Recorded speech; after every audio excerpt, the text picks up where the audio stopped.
محمد رسول الله والذين معه أشداء على الكفار رحماء بينهم تراهم ركعا سجدا يبتغون فضلا من الله ورضوانا سيماهم في وجوههم من أثر السجود ذلك مثلهم في التوراة ومثلهم في الإنجيل كزرع أخرج شطأه فآزره فاستغلظ فاستوى على سوقه يعجب الزراع ليغيظ بهم الكفار وعد الله الذين آمنوا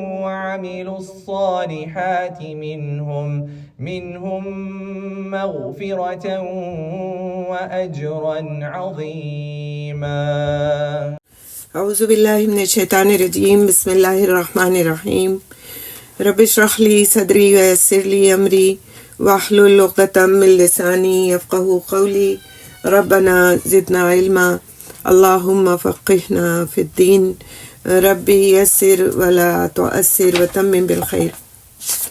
انشاءاللہ آج ہم پانچویں عشر مبشرہ صحابی حضرت طلحہ بن عبید اللہ رضی اللہ تعالیٰ عنہ کے بارے میں پڑھیں گے اور تھوڑا سا ایک مختصر سا ان کی زندگی کا خاکہ اور ان کے فضائل کے بارے میں انشاءاللہ. اور یہ وہ صحابی ہیں جن کے بارے میں رسول اکرم صلی اللہ علیہ وسلم نے فرمایا جو شخص زمین پر شہید کو چلتا پھرتا دیکھنا چاہے وہ طلحہ بن عبید اللہ رضی اللہ تعالیٰ عنہ کو دیکھ لے. اب ان کے کون سے وہ کارنامے جس کی وجہ سے ان کو زمین پر چلتا پھرتا شہید کا لقب دیا گیا اور اس کے علاوہ اور بھی کچھ القابات رسول اکرم صلی اللہ علیہ وسلم کی طرف سے ان کو ملے. حضرت طلحہ بن عبید اللہ رضی اللہ تعالیٰ عنہ کا تعلق قریش کے ایک چھوٹے سے قبیلے بنو تیم سے ہے. حضرت ابوبکر صدیق رضی اللہ تعالیٰ عنہ بھی اسی قبیلے سے تھے. ان کا شجرہ نسب چھٹی پشت میں رسول اکرم صلی اللہ علیہ وسلم سے مل جاتا ہے. ان کے والد عبید اللہ اسلام قبول کرنے سے پہلے وفات پا گئے. والدہ صحابہ بنت عبداللہ ایمان لائیں اور حضرت عثمان رضی اللہ تعالیٰ عنہ کے عہد تک زندہ رہیں، اگرچہ ابتدا میں وہ اپنے بیٹے کی سخت مخالف رہیں. حضرت طلحہ رضی اللہ تعالیٰ عنہ مکے کے ان چند لوگوں میں سے تھے جو ظہور اسلام سے قبل لکھنا پڑھنا جانتے تھے. یہ ایک بہت بڑی خوبی تھی اس وقت کی کہ کوئی لکھنا اور پڑھنا دونوں کام جانتا ہو، کیونکہ لوگوں میں ان دونوں علوم کی بہت زیادہ قلت تھی. دوسرے شرفائے مکہ کی طرح ان کا پیشہ بھی تجارت تھا اور اوائل جوانی سے شام، یمن اور عراق کی طرف تجارت کے غرض سے جایا کرتے تھے. فن تقریر اور خطابت میں مہارت رکھتے تھے اور عرب کے خطباء میں شمار ہوتے تھے، یعنی بڑے اچھے خطبے دیا کرتے تھے. بہت زیادہ ان کا نام تھا کہ لکھنا پڑھنا بھی جانتے ہیں اور بہترین طرح سے خطبہ دینا بھی جانتے ہیں. دیکھیں گے ہم انشاءاللہ تعالیٰ کہ کس طرح وہ اسلام کی طرف راغب ہوئے اور کس طرح انہوں نے اسلام قبول کیا. تو طلحہ بن عبید اللہ قریش کے ایک تجارتی قافلے کے ہمراہ جا رہے تھے. جب یہ قافلہ بصرہ شہر پہنچا تو بڑے بڑے قریشی تاجر خرید و فروخت کے لیے وہاں کی آبادی جو تھی اس کی مقامی آبادی اس کی منڈی کی طرف چل دیے. طلحہ رضی اللہ تعالیٰ عنہ ابھی نوعمر تھے اور میدان تجارت میں نوخیز تھے، لیکن بلا کی ذہانت اور بصیرت کی بنا پر یہ میدان تجارت میں کامیابی اور کامرانی سے ہمکنار ہونے کی پوری صلاحیت رکھتے تھے. طلحہ صبح و شام اس منڈی میں جایا کرتے جہاں ہر جگہ سے آنے والے تاجروں کا ہجوم رہتا تھا. اسی سفر میں انہیں ایک ایسا واقعہ پیش آیا جس نے ان کی زندگی کا رخ تبدیل کر دیا. یہ نصیحت آموز واقعات طلحہ بن عبید اللہ بیان کرتے ہوئے ارشاد فرماتے ہیں کہ ہم بصرہ کے بازار میں خرید و فروخت میں مشغول تھے. اچانک ایک راہب یعنی جو ان کا کرسچنز کا ایک مذہبی پیشوا تھا، ایک راہب لوگوں میں منادی کرنے لگا، اے تاجروں، مجھے بتاؤ کیا تم میں کوئی ایسا شخص بھی ہے جو مکے سے آیا ہو؟ میں اس راہب کے بالکل قریب کھڑا تھا، جلدی سے بولا، ہاں میں مکے سے آیا ہوں۔ اس نے پوچھا، کیا تم میں احمد کا ظہور ہو چکا ہے؟ میں نے پوچھا، احمد کون؟ اس نے کہا، ابن عبداللہ بن عبد المطلب صلی اللہ علیہ وسلم۔ اس مہینے میں اس کا ظہور ہونا تھا۔ وہ آخری نبی ہوگا، مکے میں پیدا ہوگا اور مدینہ طیبہ کی جانب ہجرت کر جائے گا۔ اے نوجوان، تو جلدی سے اس کے پاس جانا۔ طلحہ رضی اللہ تعالیٰ عنہ کہتے ہیں، راہب کی باتیں میرے دل میں گھر کر گئیں۔ میں جلدی سے اپنی سواری کی طرف گیا، اس پر سوار ہوا اور تجارتی قافلے کو وہیں چھوڑتے ہوئے مکے کی جانب بہت تیزی کے ساتھ چل نکلا۔ جب میں وہاں پہنچا، یعنی مکہ پہنچ گیا، تو گھر والوں سے دریافت کیا کہ کیا ہمارے جانے کے بعد مکے میں کوئی نیا واقعہ رونما ہوا ہے؟ تو انہوں نے بتایا کہ ہاں، محمد بن عبداللہ نے اپنے نبی ہونے کا اعلان کر دیا ہے، اور ابو قحافہ کے بیٹے ابو بکر رضی اللہ تعالیٰ عنہ نے ان کی بات مان لی ہے۔ طلحہ رضی اللہ تعالیٰ عنہ کہتے ہیں کہ میں ابو بکر رضی اللہ تعالیٰ عنہ کو پہلے سے جانتا تھا۔ وہ بہت نرم خو اور ہر دل عزیز انسان تھے، اور یہ خوش اخلاق اور مستقل مزاج تاجر بھی تھے۔ ہم ان سے مانوس تھے اور ان کی مجلسوں میں بیٹھنا پسند کیا کرتے تھے، کیونکہ یہ قریش کی تاریخ سے خوب اچھی طرح واقف تھے۔ جیسے ہم نے جب پڑھا تھا حضرت ابو بکر رضی اللہ تعالیٰ عنہ کے بارے میں، تو یہ بھی پڑھا تھا کہ وہ علم انساب کے بڑے ماہر تھے، یعنی جو قبیلوں کی تاریخ ہوتی تھی ان کے بارے میں ان کا علم بہت پختہ تھا۔ تو میں سیدھا ان کے پاس گیا اور پوچھا، کیا یہ بات درست ہے کہ محمد بن عبداللہ نے نبوت کا دعویٰ کر دیا ہے اور آپ ان کے مطیع فرما بردار بن گئے ہیں؟ تو انہوں نے کہا ہاں، اور پھر انہوں نے اپنی آپ بیتی مجھے سنائی اور مجھے بھی اسلام لانے کی دعوت دینے لگے۔ میں نے انہیں راہب کی بات بتائی تو وہ یہ سن کر بہت حیران ہوئے اور کہنے لگے، ابھی میرے ساتھ چلو اور خود حضرت محمد صلی اللہ علیہ وسلم کی خدمت اقدس میں یہ بات پیش کرو اور ان کی باتیں سنو تاکہ تم دائرہ اسلام میں داخل ہو سکو۔ حضرت طلحہ رضی اللہ تعالیٰ عنہ کہتے ہیں کہ میں حضرت محمد صلی اللہ علیہ وسلم کی خدمت اقدس میں حاضر ہوا۔ آپ نے میرے سامنے اسلام کی دعوت پیش کی، قرآن مجید کی چند آیات تلاوت فرمائیں اور مجھے دنیا اور آخرت کی بھلائی کی خوشخبری دی۔ اللہ تعالیٰ نے اسلام کے لیے میرا سینہ کھول دیا۔ میں نے بصرہ کے راہب کا واقعہ سنایا۔ آپ صلی اللہ علیہ وسلم یہ سن کر بہت خوش ہوئے کہ ایک راہب نے آپ کے ظہور کے متعلق خبر دی۔ پھر میں رسول اکرم صلی اللہ علیہ وسلم کی مجلس میں کلمہ پڑھ کر دائرہ اسلام میں داخل ہو گیا۔ اس طرح میں چوتھا انسان تھا جس سے حضرت ابو بکر صدیق رضی اللہ تعالیٰ عنہ کے ذریعے جس نے اسلام قبول کیا۔ تو اس وقت ان کی عمر بتایا جاتا ہے کہ 18 سال کے لگ بھگ تھی، اور یہ مسلمان ہونے والوں میں سے 8ویں نمبر پہ تھے۔ چوتھے نمبر پر کس طرح تھے؟ ان لوگوں میں سے جن کو حضرت ابو بکر رضی اللہ تعالیٰ عنہ کے ذریعے اسلام کی دعوت دی گئی تھی۔ تو اس قریشی نوجوان کا اسلام قبول کرنا ان کے گھر والوں کو اتنا ناگوار گزرا جیسے اچانک ان پر بجلی گر پڑی ہو۔ ان کے اسلام قبول کرنے کا سب سے زیادہ افسوس ان کی والدہ کو ہوا۔ بعد میں مسلمان ہو گئی تھی، لیکن جس وقت یہ مسلمان ہوئے تو ان کی ماں کو بہت افسوس ہوا۔ ان کی کیا خواہش تھی کہ میرا بیٹا اپنی قوم کا سردار بنے گا، کیونکہ اس میں سردار بننے کی پوری صلاحیتیں موجود ہیں۔ اب جو انہوں نے دیکھا کہ وہ تو ایک دوسرے ہی مذہب کا پیروکار بن گیا ہے، تو ان کی یہ امیدیں دم توڑ گئیں کہ دنیاوی لحاظ سے وہ اب کوئی ترقی کر سکے گا۔ لہٰذا انہوں نے بہت زیادہ مخالفت پر بھی کمر باندھی۔ تو دین اسلام سے منحرف کرنے کے لیے، ہٹانے کے لیے قوم حضرت طلحہ رضی اللہ تعالیٰ عنہ کے پاس آئی، لیکن یہ ایک مضبوط چٹان کی مانند اپنے موقف پر ڈٹے رہے۔ جب یہ حسن سلوک سے اپنی بات منوانے میں ناکام ہو گئے، یعنی ان کے قوم کے لوگ، تو انہوں نے دردناک تکالیف دے کر اپنی بات منوانے کا حربہ استعمال کیا۔ مسعود بن خراش بیان کرتے ہیں کہ میں صفا و مروہ کے درمیان صحیح کر رہا تھا۔ بہت سے لوگ ایک ایسے نوجوان کے پیچھے لگے ہوئے تھے جس کے دونوں ہاتھ اس کی گردن کے ساتھ جکڑے ہوئے تھے۔ یعنی باندھ دیے گئے تھے۔ پیچھے سے اس کو عورتیں اور مرد ٹھوکریں مار کر بھاگنے پر مجبور کر رہے تھے اور خود شور و غل مچاتے ہوئے اس کے پیچھے بھاگ رہے تھے، اور ان میں ایک بڑھیا عورت چیختی چلاتی ہوئی اسے گالیاں دے رہی تھی۔ میں نے لوگوں سے پوچھا یہ نوجوان کون ہے، اسے کیوں یہ تکلیف دی جا رہی ہے؟ انہوں نے مجھے بتایا یہ عبید اللہ کا بیٹا طلحہ ہے اور یہ بے دین ہو گیا ہے، اس نے بنو ہاشم کے ایک نوجوان کی پیروی اختیار کر لی ہے۔ میں نے پوچھا اس کے پیچھے یہ بڑھیا کون ہے؟ انہوں نے بتایا کہ یہ اس نوجوان طلحہ کی والدہ صحابہ بنت حضری ہے۔ پھر اپنے آپ کو شیر قریش کہلانے والا نوفل بن خویلد اٹھا، جس کے لیے آپ صلی اللہ علیہ وسلم فرماتے تھے کہ یہ اپنے قبیلے کا شیطان ہے، اور اس نے طلحہ بن عبید اللہ اور ابو بکر صدیق رضی اللہ تعالیٰ عنہ کو ایک رسی میں جکڑا اور مکے کے اوباش نوجوانوں کے حوالے کر دیا تاکہ وہ ان دونوں کو عبرتناک سزا دے سکیں۔ آپ دیکھیں عمر کیا ہے ان کی، 18 سال۔ ہمارے یہاں تو 18 سال کے بچے ہی شمار ہوتے ہیں۔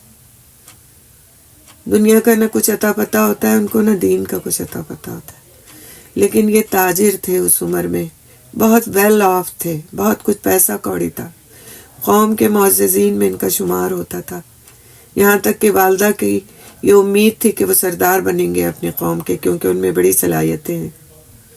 اسلام لے آئے، حشر کیا ہو رہا ہے؟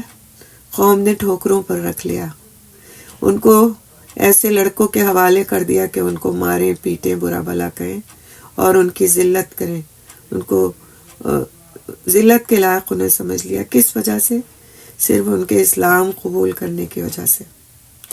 تو جب ہم دیکھتے ہیں کہ اس عمر کے نوجوانوں نے دین میں داخل ہونے کے بعد کس طرح کی اذیتیں برداشت کی ہیں، تو پھر ہمارے دل کیا نرم نہیں ہونا چاہیے؟ کیا اس دین کے لیے ہم ایک بات بھی نہیں سہ سکتے، کچھ بھی برداشت نہیں کر سکتے؟ کہ ہم شکایت کرتے نا کہ ہم نماز پڑھنے لگیں تو ہمیں لوگ یہ کہنے لگے، ہم برقع اوڑھنے لگے، نقاب کرنے لگے تو لوگوں نے ہمیں یہ کہنا شروع کر دیا، تو ہمارا بڑا دل اس سے خراب ہوتا ہے، تو ہماری ہمت ٹوٹ جاتی ہے۔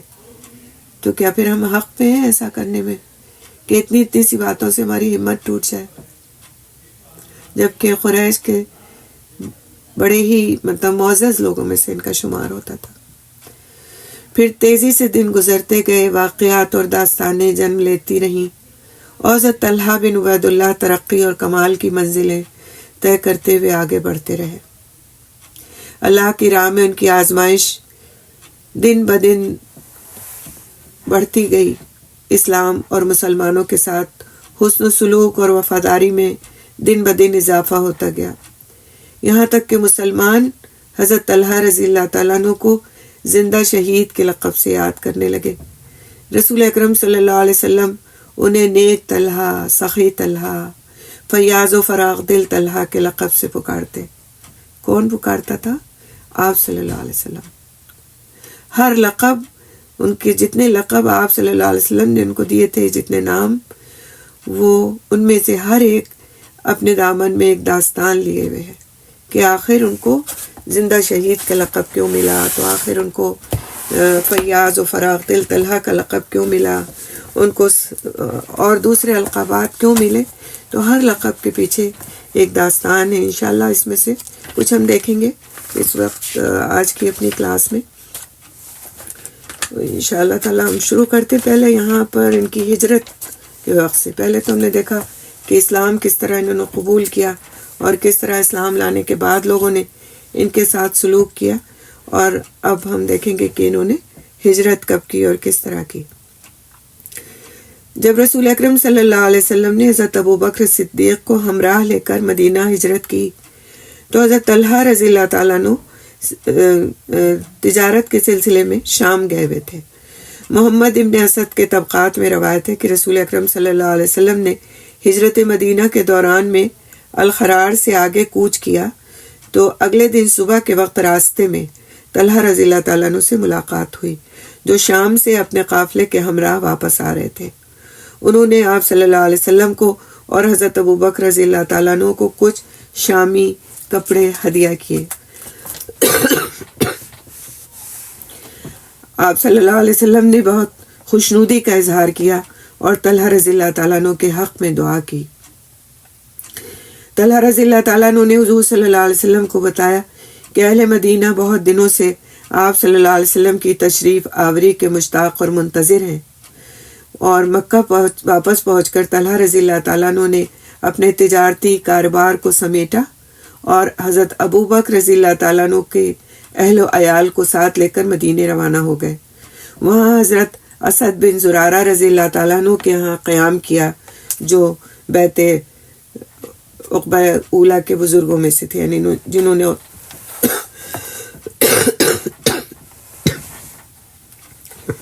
عقبہ اولیٰ میں شرکت کی تھی، ان کے بزرگوں میں سے تھے اسد بن زرارہ، ان کے ہاں انہوں نے قیام فرمایا۔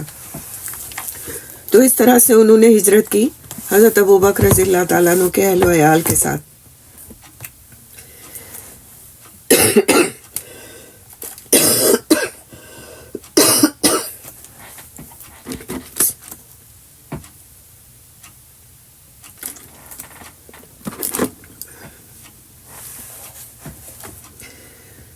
جنگ بدر میں حضرت طلحہ رضی اللہ تعالیٰ عنہ شرکت نہیں کر سکے تھے، اس لیے کہ ان کو آپ صلی اللہ علیہ وسلم نے کسی دوسری مہم پر بھیجا ہوا تھا۔ لیکن جنگ احد میں انہوں نے جس طرح کے کارنامے انجام دیے اور جس طرح اپنے نفس کی قربانی پیش کی، اس کے بعد ہی ان کو زندہ شہید کا لقب ملا، اور احد کے دن کے لیے کہا جاتا تھا کہ احد کا دن حضرت طلحہ رضی اللہ تعالیٰ عنہ کا دن تھا، اور اس کی وجوہات ہم دیکھیں گے انشاءاللہ۔ کہ جب غزوہ احد میں مسلمانوں کو شکست ہوئی تو انصار میں سے صرف 11 اور مہاجرین میں سے صرف حضرت طلحہ رضی اللہ تعالیٰ عنہ رسول اکرم صلی اللہ علیہ وسلم کے پاس رہ گئے، باقی سب بکھر گئے۔ نبی صلی اللہ علیہ وسلم اور یہ ساتھی پہاڑی پر چڑھ رہے تھے کہ مشرکین کا ایک جتھا آ پہنچا جو آپ صلی اللہ علیہ وسلم کو قتل کر دینا چاہتا تھا۔ آپ صلی اللہ علیہ وسلم نے نازک صورتحال دیکھ کر ارشاد فرمایا کہ آپ میں سے کون ہے کہ جو ان کو یہاں سے مار بھگائے، وہ میرا جنت میں رفیق ہوگا۔ حضرت طلحہ رضی اللہ تعالیٰ عنہ نے جلدی سے کہا کہ میں، یا رسول صلی اللہ علیہ وسلم۔ آپ صلی اللہ علیہ وسلم نے فرمایا نہیں، تم ابھی رہنے دو۔ انصار میں سے ایک شخص بولا کہ میں، یا رسول اللہ صلی اللہ علیہ وسلم، اور آپ صلی اللہ علیہ وسلم نے فرمایا ہاں تم مقابلے کے لیے آگے بڑھو۔ وہ انصاری آپ کا حکم پا کر بے جگری سے لڑا، یہاں تک کہ شہید ہو گیا۔ رسول اکرم صلی اللہ علیہ وسلم اور آپ کے ساتھی کچھ اور اوپر چڑھے تو مشرکین نے پھر گھیرا ڈال دیا۔ آپ صلی اللہ علیہ وسلم نے ارشاد فرمایا ان کا کون مقابلہ کرے گا؟ حضرت طلحہ رضی اللہ تعالیٰ عنہ نے کہا کہ میں، یا رسول اللہ صلی اللہ علیہ وسلم۔ آپ صلی اللہ علیہ وسلم نے فرمایا نہیں، تم ابھی نہیں۔ انصار میں سے ایک شخص بولا کہ میں، یا رسول صلی اللہ علیہ وسلم۔ تو آپ صلی اللہ علیہ وسلم نے فرمایا ہاں تم آگے بڑھو۔ یہ انصاری مقابلے میں اترا اور جام شہادت نوش کر گیا۔ رسول اکرم صلی اللہ علیہ وسلم مسلسل پہاڑ کی بلندی کی طرف چڑھتے گئے اور مشرکین بھی پیچھے لگے رہے، یہاں تک کہ آپ کے ہمراہ تمام انصاری جام شہادت نوش کر گئے اور آخر میں صرف حضرت طلحہ رضی اللہ تعالیٰ عنہ رہ گئے۔ آپ صلی اللہ علیہ وسلم نے حضرت طلحہ رضی اللہ تعالیٰ عنہ کو مشرکین کا مقابلہ کرنے کی اجازت دی، یعنی اب آپ صلی اللہ علیہ وسلم نے حضرت طلحہ رضی اللہ تعالیٰ عنہ کو اجازت دی۔ اس میں بہت سی حکمتیں تھیں، اور دوسرے کہ آپ صلی اللہ علیہ وسلم اللہ کے اذن کے بغیر کوئی بھی کام نہیں کرتے تھے، تو جب ان کے لیے اذن ملا تو ان کو اجازت دی گئی۔ اس وقت صورتحال یہ تھی کہ رسول اکرم صلی اللہ علیہ وسلم کے دانت مبارک شہید ہو چکے تھے۔ آپ صلی اللہ علیہ وسلم کی پیشانی خون آلود تھی، ہونٹوں پر گہرے زخم آ چکے تھے، خون آپ کے چہرے مبارک پر بہہ رہا تھا۔ تھکاوٹ اور زخموں سے آپ صلی اللہ علیہ وسلم نڈھال تھے۔ حضرت طلحہ رضی اللہ تعالیٰ عنہ اکیلے مشرکین پر ایک زوردار حملہ کرتے اور انہیں پیچھے ڈھکیلنے میں کامیاب ہو جاتے تو تیزی سے رسول صلی اللہ علیہ وسلم کی طرف لپکتے اور آپ کو سہارا دے کر پہاڑ کی بلندی کی طرف چڑھتے۔ پھر آپ صلی اللہ علیہ وسلم کو چٹان کی اوٹ میں بٹھا کر مشرکین پر نئے سرے سے حملہ آور ہوتے۔ مسلسل اسی طرح ہوتا رہا، یہاں تک کہ مشرکین کو وہاں سے بھگانے میں کامیاب ہو گئے۔ حضرت ابوبکر رضی اللہ تعالیٰ عنہ فرماتے ہیں کہ میں اور ابو عبیدہ بن جراح رسول اکرم صلی اللہ علیہ وسلم سے کافی فاصلے پر تھے۔ جب ہم وہاں پہنچے تو آپ صلی اللہ علیہ وسلم کی مرہم پٹی کرنے لگے۔ آپ صلی اللہ علیہ وسلم نے ارشاد فرمایا، مجھے چھوڑو اور اپنے ساتھی طلحہ کی خبر لو۔ حضرت طلحہ رضی اللہ تعالیٰ عنہ کا خون بہہ رہا تھا۔ ان کے جسم پر 70 سے زائد نیزے اور تلوار کے زخم لگ چکے تھے۔ ان کا ایک ہاتھ بھی کٹ چکا تھا اور وہ بے ہوش ہو کر ایک گڑھے میں گر چکے تھے۔ اس واقعے کے بعد رسول اکرم صلی اللہ علیہ وسلم نے ارشاد فرمایا کہ جو چاہتا ہے کہ کسی زندہ شہید کو اپنی آنکھوں سے دیکھے تو طلحہ بن عبید اللہ کو دیکھ لے۔ یعنی اتنے وہ زخمی تھے کہ ان کی شہادت میں کسی کو کوئی شک نہیں تھا، لیکن اللہ سبحانہ تعالیٰ کو ان کی زندگی منظور تھی اور اللہ سبحانہ تعالیٰ نے ان کو زندگی عطا فرمائی، اور اس کے بعد بھی انہوں نے بہت سارے ایسے کام کیے کہ جس کی وجہ سے تاریخ نے آج بھی ان کو یاد رکھا ہوا ہے، اور ان کا شمار عشر مبشرہ صحابہ کرام میں سے ہوتا ہے۔ تو سبحان اللہ، جس وقت جنگ احد میں آپ صلی اللہ علیہ وسلم دشمنوں کے سامنے تھے تو آپ صلی اللہ علیہ وسلم نے اس طرح سے ان کے بارے میں فرمایا کہ میرے دائنے ہاتھ پر حضرت جبرائیل علیہ السلام ہے اور میرے بائیں ہاتھ پر حضرت طلحہ بن عبید اللہ ہیں، اور جنت میں ان کو اور ایک دوسرے صحابی جو وہ عشرہ مبشرہ میں سے ان کا بھی شمار ہوتا ہے، ان کے بارے میں ہم انشاءاللہ پڑھیں گے، ان دو کے لیے فرمایا کہ دونوں جنت میں میرے پڑوسی ہوں گے۔ تو سبحان اللہ، کیا شان ہے ان لوگوں کی نا۔ تو دعا کرنا چاہیے کہ اللہ تعالیٰ ہم سب کو بھی آپ صلی اللہ علیہ وسلم کا پڑوس نصیب فرمائے، ان لوگوں کی زیارت نصیب فرمائے، ایسے لوگ جنہوں نے بے جگری کے ساتھ میں اس وقت ساتھ دیا جبکہ کوئی پتہ تھا نہیں تھا کہ اس معرکے میں ان کی جان بھی جا سکتی ہے، شہید بھی ہو سکتے ہیں، کیونکہ شہادت ہی تو ان کا اصل مقصد تھی کہ وہ شہید ہو جائیں اور آپ صلی اللہ علیہ وسلم پر ان کی جان نثار ہو جائے۔ تو یہ تو حضرت طلحہ رضی اللہ تعالیٰ عنہ کو زندہ شہید کا لقب ملنے کی داستان تھی۔ جہاں تک طلحۃ الخیر یعنی نیک دل طلحہ اور طلحۃ الجواد یعنی سخی طلحہ کا لقب ملنے کا تعلق ہے تو اس زمن میں سینکڑوں واقعات بیان کیے جاتے ہیں۔ اس میں سے ایک واقعہ ہم انشاءاللہ دیکھیں گے کہ حضرت طلحہ جو کہ بہت بڑے دولت مند اور تاجر تھے، ایک دن ان کے پاس حضر موت سے 7 لاکھ درہم آئے۔ یہ رات انہوں نے نہایت غم و اندوہ اور حزن و ملال میں گزاری۔ سبحان اللہ، جس کے پاس اتنی دولت آ جائے تو وہ اپنی رات کیسے گزارے گا؟ یا تو بہت ہی عیش و نشاط کے ساتھ، عیش و عشرت کے ساتھ، اور یا تو پھر بہت ہی زیادہ خوشی کے ساتھ۔ لیکن انہوں نے کیسے گزاری؟ نہایت غم و اندوہ اور حزن و ملال میں گزاری۔ ان کی بیوی ام کلثوم بنت ابی بکر صدیق رضی اللہ تعالیٰ عنہ نے پوچھا کہ کیا بات ہے؟ کیا مجھ سے کوئی ایسی بات ہو گئی جو آپ کو ناگوار گزری؟ فرمانے لگے، نہیں، آپ تو بہت فرما بردار اور نیک دل خاتون ہیں۔ میں رات بھر یہ سوچتا رہا کہ وہ شخص اپنے رب کو کیا جواب دے گا کہ وہ اپنے گھر میں اس رات کو گزار رہا ہے کہ اس کے پاس کثیر تعداد میں مال و دولت موجود ہے۔ یہ تو ایک بہت بڑے صحابی تھے، عشرہ مبشرہ میں سے تھے۔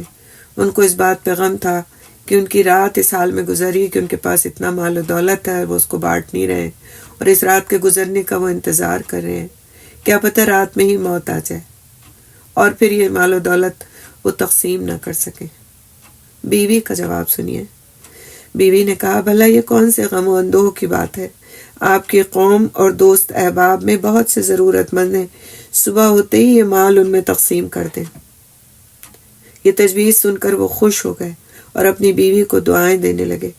جب صبح ہوئی تو تمام مال تھیلوں اور بڑے پیالوں میں رکھا اور مہاجرین اور انصار فقراء میں تقسیم کروا دیا۔ اسی طرح حضرت طلحہ رضی اللہ تعالیٰ عنہ کے بارے میں یہ واقعہ بھی بیان کیا جاتا ہے کہ ان کے پاس ایک شخص مالی مدد کے لیے آیا اور رحم دلی کا اس نے حوالہ دیا کہ آپ تو بڑے رحم دل ہیں، آپ میری مالی مدد کریں۔ تو حضرت طلحہ رضی اللہ تعالیٰ عنہ فرماتے ہیں، میری رحم دلی کا اس سے پہلے کسی نے کوئی تذکرہ نہیں کیا تھا۔ فرمانے لگے، میرے پاس ایک زمین کا پلاٹ ہے جو مجھے حضرت عثمان بن عفان رضی اللہ تعالیٰ عنہ نے الاٹ کیا تھا، چاہو تو یہ پلاٹ لے لو، اور اگر چاہو تو اس کی قیمت جو کہ 3 لاکھ درہم بنتی ہے وہ لے لو۔ تو اس شخص نے قیمت لینے کو پریفر کیا اور انہوں نے اسے 3 لاکھ درہم عنایت فرما دیے۔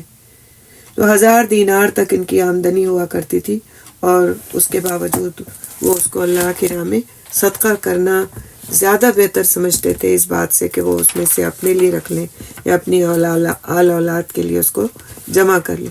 انتہائی سادہ زندگی گزارا کرتے تھے، جبکہ اسلام لانے سے پہلے ان کا لباس اور ان کی خوشبو جو یہ لگایا کرتے تھے اس کی مثال دی جاتی تھی، کیونکہ بہت ویل آف تھے اور بہت زیادہ ان کے پاس دنیاوی سامان تھا، لہٰذا اس کو خرچ بھی اپنے اوپر بھی کرتے تھے۔ تو لیکن اس کے بعد جو ہے انہوں نے بالکل اپنے مال کو دین کے کاموں کے لیے وقف کیا، اللہ کے راستے میں دیا، اور پھر اس کو اس کے علاوہ اپنے اعزاء و اقارب پر بھی صرف کیا کرتے تھے۔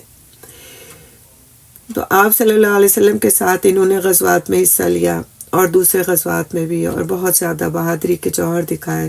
جس طرح سخاوت اور جود و سخا ان کے جوہر تھے، اسی طرح سے بہادری بھی ان کا جوہر تھی۔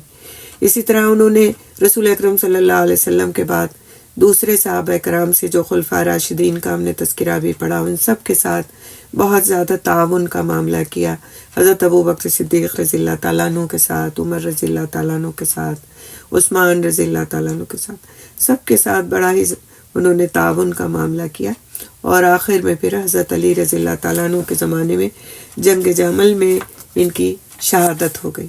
یہ تفصیل طلب واقعات ہیں، کس طرف تھے اور کیا تھے اور کس طرح شہادت ہوئی، تو یہ تاریخی واقعات ہیں۔ بہرحال ان کی شہادت جنگ جمل کے دوران ہوئی۔ تو رسول اکرم صلی اللہ علیہ وسلم کی محبت اور خوف خدا کے بعد حضرت طلحہ بن عبید اللہ رضی اللہ تعالیٰ عنہ کے کردار کی جو دوسری نمایاں خصوصیت ہم کو نظر آتی ہے، وہ جود و سخا اور انفاق فی سبیل اللہ ہے، اور اسی لیے ان کو آپ صلی اللہ علیہ وسلم نے طلحۃ الجواد اور طلحۃ الفیاض کا لقب دیا تھا۔ طبری نے لکھا ہے اپنی کتاب میں کہ قبیصہ بن جابر اسدی نے لوگوں سے کہا کہ کیا میں تم کو بتاؤں کہ میں نے کن لوگوں کی صحبت اٹھائی ہے یا میں کن لوگوں کے ساتھ رہا ہوں؟ میں عمر رضی اللہ تعالیٰ عنہ بن الخطاب کی صحبت میں رہا ہوں، ان سے بڑھ کر فقہ اور واعظ و نصیحت میں نے کسی کو نہیں پایا۔ پھر طلحہ بن عبید اللہ رضی اللہ تعالیٰ عنہ کی صحبت میں رہا ہوں، میں نے ان سے بڑھ کر بے مانگے مال کثیر دینے والا کسی کو نہیں دیکھا۔ 1000 درہم ان کی یومیہ آمدنی تھی، لیکن انہوں نے اس آمدنی کو گڑا ہوا خزانہ بنا کر اولاد اور ازواج کے لیے سینت کر نہیں رکھا، نہ اسے اپنے لیے فخر و غرور کا سرمایہ بنایا۔ حلال کی کمائی ہوتی تھی اور اس کو حلال راستوں میں صرف کر دیا جاتا تھا۔ اس طرح سے دیتے تھے کہ دوسرے ایک ہاتھ سے دیتے تو دوسرے کو خبر نہیں ہوتی۔ اور قبیلے بنی تیم کا کوئی ایسا غریب گھرانہ نہیں تھا کہ طلحہ رضی اللہ تعالیٰ عنہ نے اس کی اور اس کے اہل و عیال کی حاجت روائی نہ کی ہو۔ وہ تنگ دستوں کو، جو غریب لوگ ہوتے تھے، ان کو خادم عطا کرتے تھے، مقروضوں کا قرض ادا کرتے تھے، بیواؤں کے نکاح کراتے تھے، غلاموں کی گردنیں چھڑاتے تھے۔ بیان کیا جاتا ہے کہ سبیحہ تیمی 30,000 درہم کا مقروض تھا۔ طلحہ رضی اللہ تعالیٰ عنہ نے اس کے سر سے بوجھ اتارا۔ غیرت مند مفلسوں کے لبے سوال کھولنے سے پہلے ان کی ضرورت پوری کر دیتے تھے۔ ایک دفعہ حضرت عثمان رضی اللہ تعالیٰ عنہ کے ہاتھ ایک قطع اراضی فروخت کرنے سے 7 لاکھ درہم وصول ہوئے، اور جیسے کہ ابھی ہم نے پڑھا کہ ان کو اس پیسے کو انہوں نے کس طرح صبح ہوتے ہی بٹوا دیا۔ اسی طرح ام المومنین حضرت عائشہ صدیقہ رضی اللہ تعالیٰ عنہ کو ہر سال 10,000 درہم بھیجتے تھے۔ ذی القرد میں ایک چشمہ تھا جو طلحہ رضی اللہ تعالیٰ عنہ نے بڑی بھاری قیمت پر خرید کر اسے عام مسلمانوں کے لیے وقف کر دیا تھا۔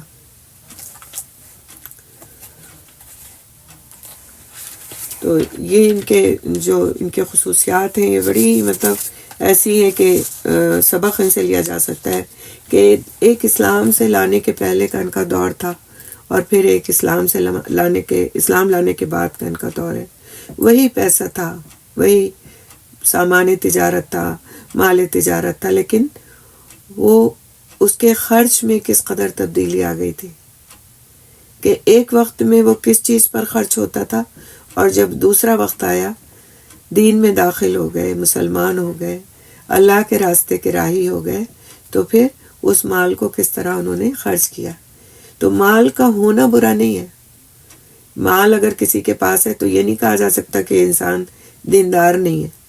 بہت سے لوگ یہ سمجھتے ہیں کہ جو فقر و فاقے کی زندگی گزار رہے وہی دیندار ہے، اسی میں دینداری ہے، اور اگر کوئی مالدار ہے تو بس وہ دنیا دار ہے، وہ دیندار نہیں ہو سکتا۔ تو ایسا نہیں ہے۔ ہمارے دین نے مال کو برا نہیں کہا، لیکن اس مال کو برا کہا ہے جو انسان کے دل میں ہو، یعنی جس کی محبت انسان کے دل میں ہو، مال وہ برا ہے۔ انسان کے ہاتھ میں اگر مال ہے اور وہ اسے اللہ کی راہ میں خرچ کرتا ہے اور اللہ کے بندوں کی مدد میں خرچ کرتا ہے، اور اس کے دل میں اس مال کی کوئی محبت نہیں ہے، تو ایسا مال ہونا برا نہیں ہے۔ حضرت عثمان بن عفان رضی اللہ تعالیٰ عنہ کے بارے میں ہم نے پڑھا کہ بڑے تاجر تھے، لیکن مال کو کس طرح خرچ کرتے تھے۔ جب تبوک کا وقت آیا تو کتنے اونٹ لا کر کے میں ساز و سامان کے صدقے کے طور پر دے دیے انہوں نے کہ اس سے مسلمان اپنے راستے کو آسان کر سکیں۔ اسی طرح حضرت طلحہ بن عبید اللہ کے بارے میں ہم دیکھ رہے ہیں کہ کس طرح انہوں نے اپنے مال کو اللہ کے راستے میں دینا شروع کیا۔ جب وہ اسلام لے آئے، ان کے دل میں دین کی محبت آ گئی تو انہوں نے دین کے راستے میں اپنے مال کو لگایا۔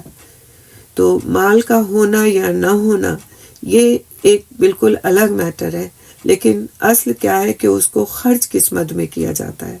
آیا یہ کہ اللہ کی رضا کے راستے میں خرچ کیا جاتا ہے، یہ صرف اپنے نفس کی تسکین کے لیے اس کا اسراف کیا جاتا ہے۔ تو یہ چیزیں جو ہیں، اس کو ہم جب ان لوگوں کے واقعات پڑھتے ہیں تو ہمیں اندازہ ہوتا ہے کہ اس کام کو کس طرح اس وقت کے لوگوں نے کیا اور کس طرح دین کی کاز کو فائدہ پہنچایا۔ تو ان کی طبیعت اور ان کے مزاج میں سادگی اور بے نیازی تھی۔ عمر بھر سادہ غذا کھاتے اور سادگی سے بسر کرتے رہے۔ دسترخوان وسیع تھا، جو آئے وہ کھائے، مگر کھانے پر تکلف نہیں ہوتے تھے۔ طبیعت میں بے خوفی اور بے باکی تھی، اور حق بات کہنے سے نہیں ہچکچاتے تھے۔ آپ کی معاشرتی زندگی، تھوڑا سا ہم دیکھتے ہیں ان کی گھریلو زندگی کے بارے میں، کہ آپ کی جو معاشرتی زندگی تھی بڑی خوشگوار اور دلکش تھی۔ حسن معاشرت میں ممتاز تھے، بیوی بچوں میں محبوب اور ہر دل عزیز تھے۔ جب ہم ایسے شخص کے کسی کے بارے میں پڑھتے ہیں کہ وہ اللہ کے راستے میں بہت دینے والا تھا، بڑا سخی تھا، بڑا بہادر تھا، بڑا جنگوں میں حصہ لیتا تھا، تو ہمارے ذہنوں میں ایک ایسے شخص کا تصور ابھرتا ہے جو اپنے گھر والوں سے بالکل بے پرواہ تھا۔ اسے اپنے گھر والوں کی تو کوئی فکر نہیں تھی، اور نہ اسے اپنے گھر والوں سے کوئی دلچسپی تھی، بس وہ صرف اللہ کے راستے میں لگا ہوا تھا، اور اپنا مال بھی اللہ کے راستے میں لگائے ہوئے تھا اور اپنی جان بھی۔ لیکن یہاں پہ ہم دیکھتے ہیں ان کی زندگی کے اس حسن کو، جو ان کا اپنے گھر والوں کے ساتھ معاملہ تھا، وہ کتنا حسین تھا۔ بیوی بچوں میں محبوب اور ہر دل عزیز تھے۔ کوئی ایسا ہی ہر دل عزیز ہو جائے گا بیوی بچوں میں جب تک کہ وہ ان کے ساتھ حسن معاملہ نہیں کرے گا۔ وہ فرض کو زندگی اور زندگی کو فرض سمجھتے تھے۔ عتبہ بن ربیعہ کی بہت ہی خوبصورت بیٹی ام ابان تھی، جو ان کو بہت سے معزز اور دولت مند، حسین اور ذہین افراد نے شادی کے پیغام دیے، لیکن انہوں نے حضرت طلحہ رضی اللہ تعالیٰ عنہ کو سب پر ترجیح دی۔ اور کسی نے ان سے اس بات کی وجہ پوچھی تو بتایا کہ میں طلحہ کے اوصاف حمیدہ سے خوب واقف ہوں۔ اب اوصاف حمیدہ میں کس چیز کا وہ تذکرہ کرتی ہیں وہ غور طلب ہے۔ وہ گھر آتے ہیں تو ہنستے ہوئے، باہر جاتے ہیں تو مسکراتے ہوئے۔ گھر آتے ہیں تو ہنستے ہوئے، یعنی خوش مزاجی کے ساتھ گھر والوں میں داخل ہوتے ہیں، باہر جاتے ہیں تو مسکراتے ہوئے، کچھ مانگو تو کنجوسی نہیں کرتے، اور خاموش رہو تو مانگنے کا انتظار نہیں کرتے، یعنی پھر وہ خود سے اس ضرورت کو سمجھ کر پورا کر دیتے ہیں۔ کیا خوبصورت اخلاق ہے نا۔ اپنے گھر والوں کے ساتھ اگر کوئی اخلاق برتے کوئی مرد، تو کہ گھر والوں کو اس سے پھر کوئی شکایت ہو سکتی ہے؟ پھر آگے فرماتی ہیں کوئی کام کر دو تو شکر گزار ہو جاتے ہیں، کوئی کام کر دو تو شکر گزار ہو جاتے ہیں، اور خطا ہو جائے تو معاف کر دیتے ہیں۔ یہ اخلاق تھے ان کے۔ کتنا خوبصورت ایک یعنی پیکر سامنے آتا ہے کہ جو نہ صرف اللہ کے راستے میں اللہ کے نبی کے ساتھ اس نے اتنے زخم کھائے کہ اس کا ایک ہاتھ تک کٹ گیا، وہ بظاہر شہید ہو چکا تھا ایسا شخص، لیکن اللہ نے اس کی زندگی رکھی تھی تو وہ زندہ رہا۔ دوسری طرف مال اتنا صرف کر رہے ہیں کہ اتنا پیسہ آتا ہے اور اس کو اللہ کی راہ میں لٹا دیتے ہیں، اور تیسری طرف اپنے گھر والوں سے غافل نہیں ہیں، ان کے پاس جاتے ہیں تو ہنستے مسکراتے ہوئے جاتے ہیں، ان کے درمیان رہتے ہیں تو ان کے خطائیں معاف کر دیتے ہیں، ان کے ساتھ شکر گزاری کا معاملہ کرتے ہیں، تو کتنا خوبصورت ہوگا اس گھر کا ماحول۔ تو ایسے ہوتے ہیں مسلمان جو مر کر بھی نہیں مرتے، اور جن کی خبریں ان کو امانت کی طرح رکھتی ہیں، اور روز محشر جو اللہ سبحانہ تعالیٰ کے نزدیک معزز افراد کی طرح، آپ صلی اللہ علیہ وسلم کے پڑوسیوں کی طرح اور جنتیوں کی طرح اٹھائے جائیں گے۔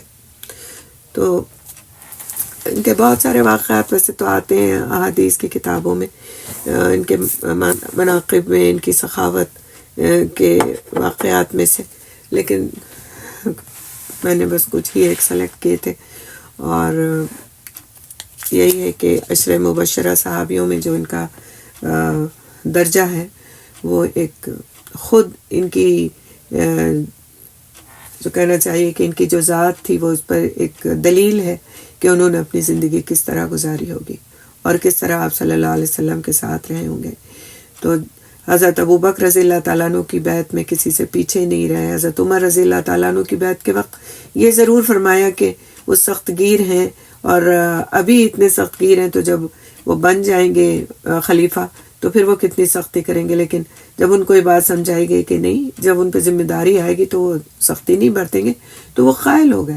پھر انہوں نے بالکل بھی اس بات کو نہیں کیا کہ اس بات پہ وہ قائل نہیں ہوتے۔ اسی طرح جب حضرت عثمان رضی اللہ تعالیٰ عنہ کا دور تھا تو انہوں نے ان کا جو گھر تھا اس پہ جب باغیوں نے حملہ کیا ہے تو اس وقت پہ اپنے بیٹے کو تعینات کیا کہ ان باغیوں سے مقابلہ کریں۔ اتنی ان کے دل کے اندر حضرت عثمان رضی اللہ تعالیٰ عنہ کی محبت تھی، کیونکہ ظاہر ہے خود تو اب عمر کے بھی اس حصے میں تھے، دوسرے زخمی ہونے کے بعد ان کے اندر وہ قوت بھی نہیں رہ گئی تھی، ایک ہاتھ بھی ان کا کٹ چکا تھا، لیکن اپنے بیٹے کو اس خطرناک جگہ پر انہوں نے مامور کیا کہ وہاں پر وہ کھڑے رہیں اور وہاں پر جو ہے اس طرح سے پہرا دیں اور ان کی حفاظت کریں، ان کی جان کی حفاظت کریں۔ اللہ تعالیٰ ان لوگوں کی قبروں کو نور سے بھر دے، اور اللہ تعالیٰ ہم لوگوں کو اس بات کی توفیق دے کہ ہم اپنے اسلاف میں سے ایسے لوگوں کی اتباع کرنے والے ہوں، ان کے نقش قدم پر چلنے والے ہوں، ان کی زندگیوں سے ہم سبق حاصل کرنے والے ہوں، اور ان کے واقعات کو ہم اپنے گھروں میں سنانے والے ہوں، تاکہ ہمارے بچوں کے دلوں میں بھی ان کی عظمت آئے۔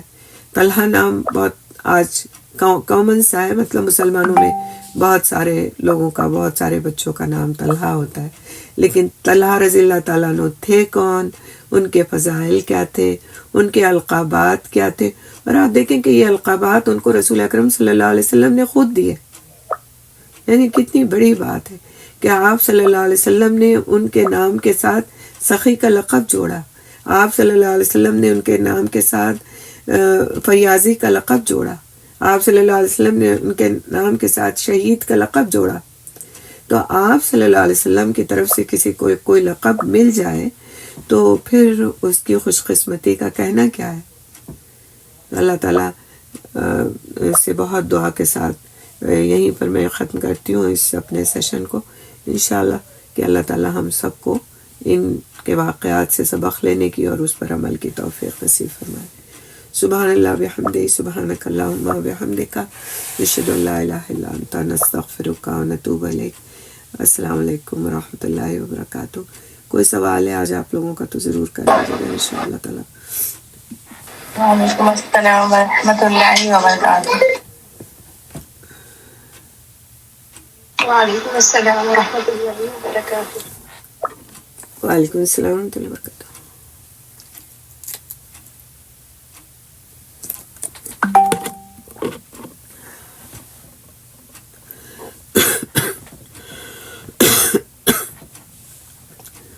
الحمدللہ خیال ہے کہ سوال نہیں ہے کسی کا، تو پھر اجازت آپ لوگوں کی طرف سے. انشاءاللہ ہم نیکسٹ کلاس میں ایک اپنے 5ویں، آج ہم نے 5 ختم کر لیے، انشاءاللہ 6 عشرہ مبشرہ صحابی کے بارے میں انشاءاللہ کریں گے. ٹھیک ہے، السلام علیکم.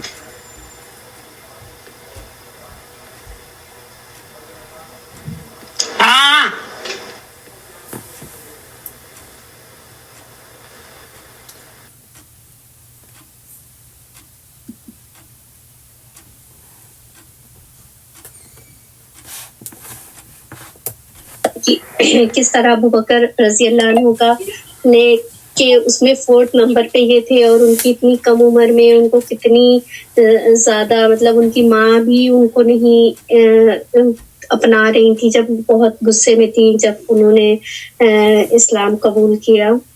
اور بہت ہی اچھا ہے، اور جزاک اللہ خیر استاذہ، جو آپ کی طبیعت بھی ناساز تھی مگر ہم لوگوں کے ساتھ کافی بیچ بیچ میں رک کے، مگر اللہ آپ کو بہت اجر دے اور بہت جزاک اللہ خیر.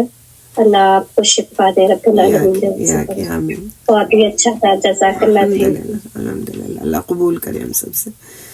اور کسی کا کوئی سوال ہے ادھر سے، گوگل سے کسی کا کوئی سوال ہے؟ ٹھیک ہے، بس اب آپ لوگ کا کام کیا ہے کہ اب دیکھیے 5 کے بارے میں ہم نے پڑھ لیا، الحمدللہ سے آپ نے کافی سیکھا. باقی اور جتنے بھی ہم اصحاب کے بارے میں پڑھیں گے وہ خلفاء نہیں تھے، یعنی کہ وہ خلیفہ کے طور پر نہیں فائز ہوئے، لیکن بہرحال اصحاب رسول تھے اور عشرہ مبشرہ میں سے تھے، تو ہر ایک اہم ہے، لیکن ان کی اتنی تفصیلات ہم کو نہیں ملتی جتنی ہمیں خلفاء راشدین کی ملتی ہیں. تو یہ بہت سے بہت ایک سیشن میں ایک کا واقعہ جو ہے وہ ہم کمپلیٹ کر لیں گے، یا پھر میکسیمم 2 سیشنز میں.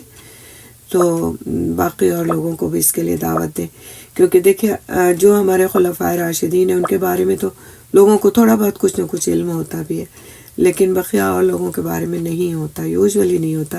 نام ضرور سنے ہوتے ہیں، نام بچوں کے رکھ بھی لیے جاتے ہیں ان کے ناموں پہ، لیکن وہ تھے کیسے اور کس طرح کے کارنامے تھے ان کے، جس کی بنیاد پر ان کو عشرہ مبشرہ یعنی جنت میں جن 10 لوگوں کو ساری دنیا میں جن 10 لوگوں کو خوشخبری دی گئی،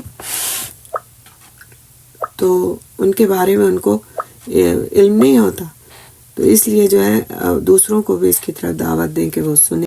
محمد رسول اللہ والذین معه اشداء علی الكفار رحماء بینہم تراهم ركعا سجدا يبتغون فضلا من الله ورضوانا سيماهم في وجوههم من أثر السجود ذلك مثلهم في التوراة ومثلهم في الإنجيل كزرع أخرج شطأه فآزره فاستغلظ فاستوى على سوقه يعجب الزراع ليغيظ بهم الكفار وعد الله الذين آمنوا